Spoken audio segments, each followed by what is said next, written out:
tek shenja e frigjereshës. Kjo hënë e plot për shenjën e frigjereshës është shumë e rëndësishme sepse frigjeresha është një tjetër shenjë e ndryshueshme. Pra, dhe mbi të gjitha në këto momente kemi edhe nyjen jugore këtu, që do të thotë që kemi vërtet shumë sfida dhe probleme që mund të dalin në jetën e tyre. Të gjitha këto faktikisht dalin që ata të gjejnë rrugën ose më themi të futen në rrugën e zhvillimit të tyre dhe për të arritur tek potenciali i tyre i plot. Por kjo nuk është se ndodh thjesht, normalisht duke qenë se mund të përballen me probleme me shëndetin, probleme tek vendi i tyre punës, me probleme me shoqërinë, me probleme me partnerët e tyre, familjarët e tyre të tjerë. Gjatë kësaj periudhe shenja e frigjereshës mund të lodhet shumë. Sidomos kjo hënë e plot do të thotë pikërisht këtë, dalin në skenë të problemeve që kanë të bëjnë me familjarët e tyre.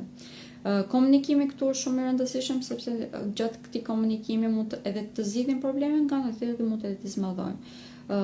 Jemi pak ndërimtar më tepër se ç'duhet, pra mund t'i lejmë gjërat më tepër t'ia lejmë gjërat fatit për shenjën e frigjereshës që shumë ndryshe nga natyra e tyre, por siç e përmenda tek ato të përgjithshme, duke qenë se kjo hënë e plot mund të ndryshojë komplet natyrën tonë.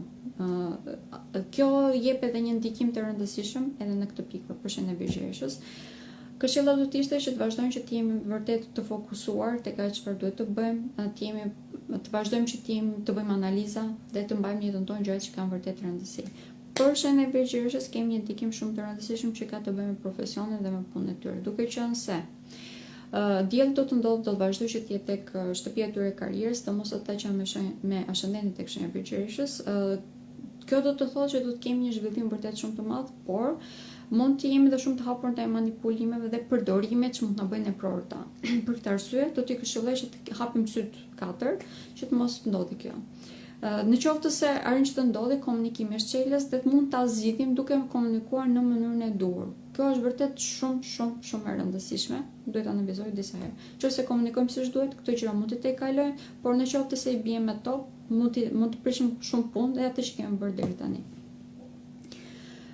Për sa i përket të ardhurave materiale për shenjën e frigjereshës, do të këshilloja që këto 2 javë që kemi në vazhdim, pra deri në datën 26, të përcaktojmë më mirë ose më themi të analizojmë më mirë se ku duhet që të fokusohen argjimet. Pas kësaj në mënyrë që pas datës 26 të fillojmë që të kemi të ardhur materiale më të mira. Në qoftë se harxojmë tani pa kriter, normalisht do të kemi probleme më vonë.